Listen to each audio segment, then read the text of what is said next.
ರಾಜ್ಯದ ವಿವಿಧ ವಿಶ್ವವಿದ್ಯಾಲಯಗಳಲ್ಲಿ ಪೋಸ್ಟ್ ಡಾಕ್ಟರಲ್ ಫೆಲೋಶಿಪ್ ಮಾಡುತ್ತಿರುವ 100 ಪರಿಶಿಷ್ಟ ಪಂಗಡದ ಸಂಶೋಧನಾ ವಿದ್ಯಾರ್ಥಿಗಳಿಗೆ ಯಾವುದೇ ಫೆಲೋಶಿಪ್ ಪಡೆಯದಿದ್ದಲ್ಲಿ ಮಾಸಿಕ 25,000 ರೂಗಳಂತೆ ಶಿಷ್ಯ ವೇತನ ನೀಡಲಾಗುವುದು.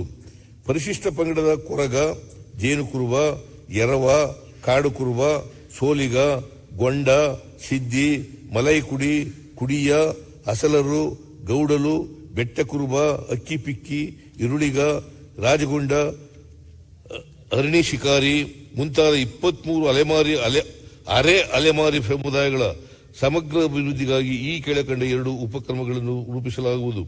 ಏಕಲವ್ಯ ಮಾದರಿಯ ಪ್ರತಿ ಶಾಲೆಯಲ್ಲಿ 20 ಸೀಟುಗಳನ್ನು ಮೀಸಲಿರಿಸಿ ಪ್ರವೇಶ ಪರೀಕ್ಷೆಯಿಂದ ವಿನಾಯಿತಿ ನೀಡಿ ನೇರ ಪ್ರವೇಶ ಕಲ್ಪಿಸಲಾಗುವುದು.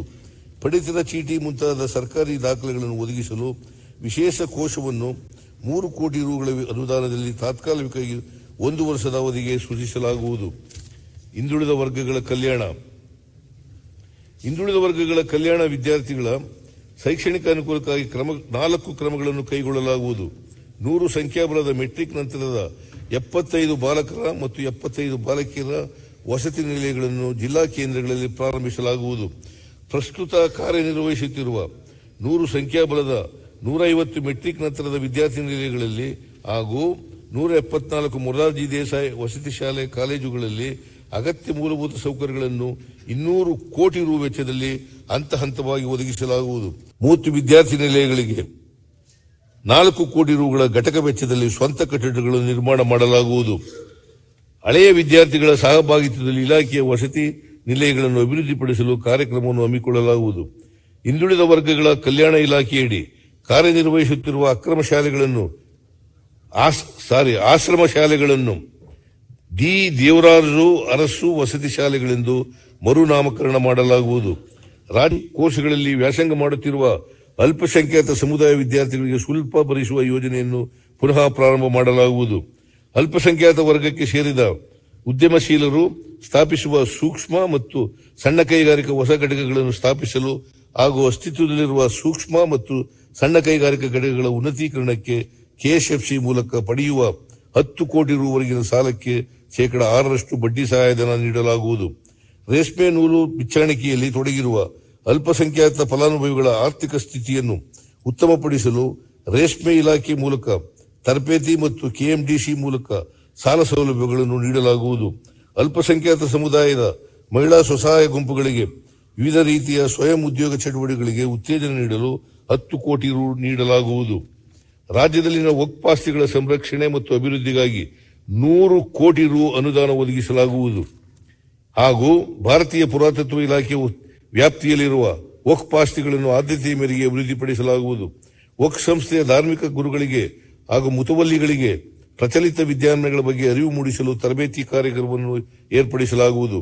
ರಾಜ್ಯದಲ್ಲಿನ ಪ್ರಮುಖ ಧಾರ್ಮಿಕ ಸ್ಥಳಗಳಲ್ಲಿ ಮೂಲಭೂತ ಸೌಕರ್ಯಗಳನ್ನು ಒದಗಿಸಲು 20 ಕೋಟಿ ರು ಅನುದಾನ ಒದಗಿಸಲಾಗುವುದು. ಮಂಗಳೂರಿನ ಹಜ್ ಭವನದ ನಿರ್ಮಾಣ ಕಾಮಗಾರಿಯನ್ನು 10 ಕೋಟಿ ರು ವೆಚ್ಚದಲ್ಲಿ ಕೈಗೆತ್ತಿಕೊಳ್ಳಲಾಗುವುದು.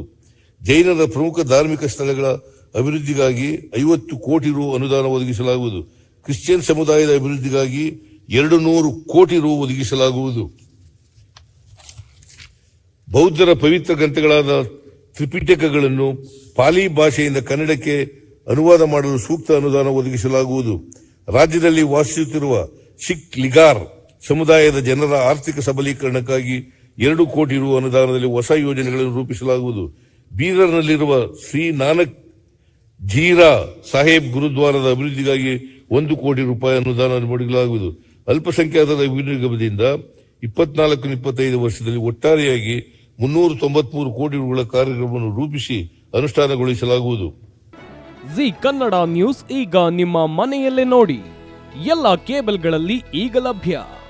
ಸನ್ Direct 292, Jio TV 1334, U Digital 162, City Cable 51, GTPL 17, Abhishek cables 821, Rockline telecommunication 51, Shri Basaveshwara number 60, Vinayaka digital number 53, In Digital number 896ರಲ್ಲಿ. ನಿಮ್ಮಿಷ್ಟದ ಜಿ ಕನ್ನಡ ನ್ಯೂಸ್ ನೋಡಿ ಆನಂದಿಸಿ.